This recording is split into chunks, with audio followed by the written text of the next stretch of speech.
desde México, un país que inicia este día las clases presenciales después de, como le comentábamos, 17 meses de aislamiento por la COVID-19. Este fenómeno había generado diversas reacciones dentro del país desde que el presidente Andrés Manuel López Obrador expresara la voluntad de que se retomaran de forma presencial las clases para niños, niñas y adolescentes. ¿Qué se decía desde la oposición? Pues primero que no era el momento, fueron las reacciones iniciales.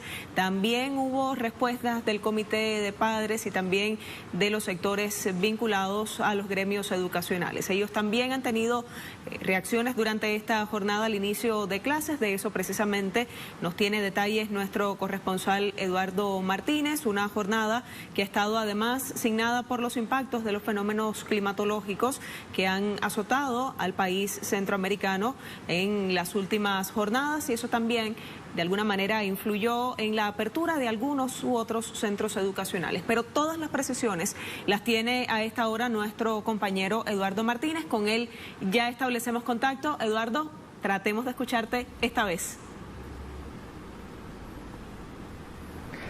Hola Janet, qué gusto saludarte, un gusto saludar ahora sí al auditorio de Edición Central. Pues sí, el día de hoy tuvieron lugar ese inicio de clases presenciales, este ciclo escolar que inicia después de 17 meses, como bien lo mencionabas, de aislamiento social. Recordemos que en marzo del año pasado fue cuando el gobierno de México decretó esta emergencia sanitaria por la pandemia provocada por el coronavirus SARS-CoV-2, y desde entonces los niños se habían mantenido en clases en sus casas y también a través de los medios de comunicación como la televisión, la radio. Incluso en algunas comunidades las clases habían sido a través de cuadernillos impresos. Además, también se podían tener clases en línea por internet. Sin embargo, pues no todos tienen acceso a este tipo de medios y la situación pues se tornó compleja para un número importante de alumnos de educación básica, también media y superior. Pero Janet, el día de hoy nosotros hicimos un recorrido por distintas escuelas de esta ciudad. Pudimos ver que sí había mucho entusiasmo por parte de los padres de familia, los profesores y también los pequeños que el día de hoy retomaron estas actividades. Sin embargo, pues también hay un número importante de personas que tienen temor al riesgo que significa enviar a los niños a la escuela, sobre todo por este temor al contagio de este coronavirus y sobre todo porque México atraviesa por una importante ola de contagios derivado de la presencia de la variante Delta en este territorio. Pero vamos a ver juntos este recorrido que hicimos el día de hoy y todos los pormenores de la jornada de regreso a clases presenciales. Hola, buenos días, bienvenidas, hermanitas. En punto de las 8 de la mañana, la escuela primaria Carlos Pellicer abrió sus puertas después de casi un año y medio de haberla cerrado para evitar contagios del coronavirus SARS-CoV-2.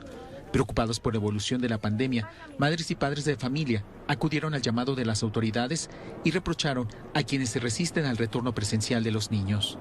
La verdad se me hace muy incongruente porque cómo es posible que los lleven al súper, que los lleven a los restaurantes. O sea, el COVID no nada más está en la escuela, está en todos los lugares. Entonces sí tienen que ser más conscientes de que los niños necesitan aprender.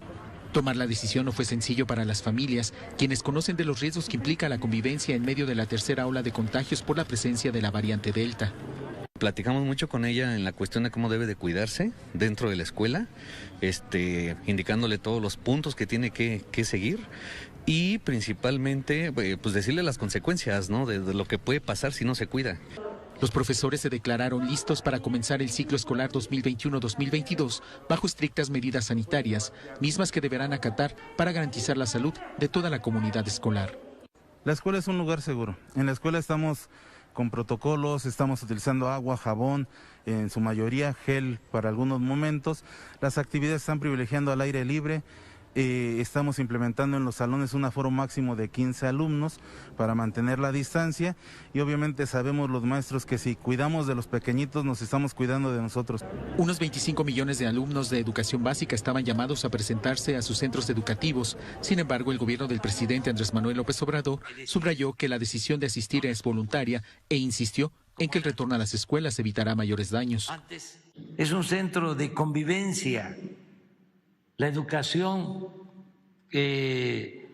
es compartida, tiene que ver con los sentimientos que se expresan entre niñas, niños.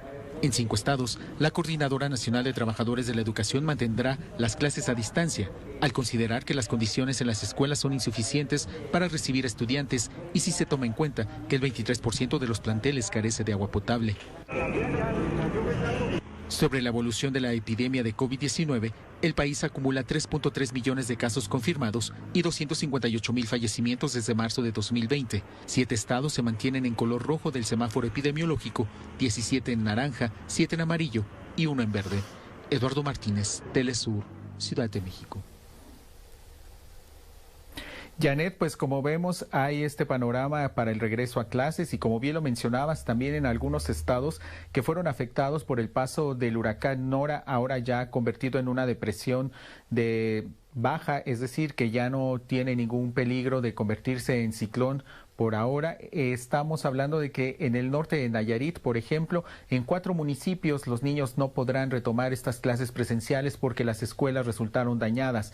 Y es que el paso del huracán Nora por México dejó graves afectaciones, sobre todo en 34 municipios de 6 estados y además también provocó el desbordamiento de por lo menos 30 ríos en estas zonas del territorio mexicano, más hacia el norte del país, y también pues se esperaba que pudiera haber unas afectaciones más grandes si el huracán crecía e impactaba la parte de Baja California Sur. Sin embargo, eso no ocurrió y solamente se registran fuertes lluvias en algunos estados del territorio y eso, por supuesto, también afectó el regreso a clases y también a eso hay que sumarle pues esto del temor que todavía hay en algunas familias por el contagio de la COVID-19.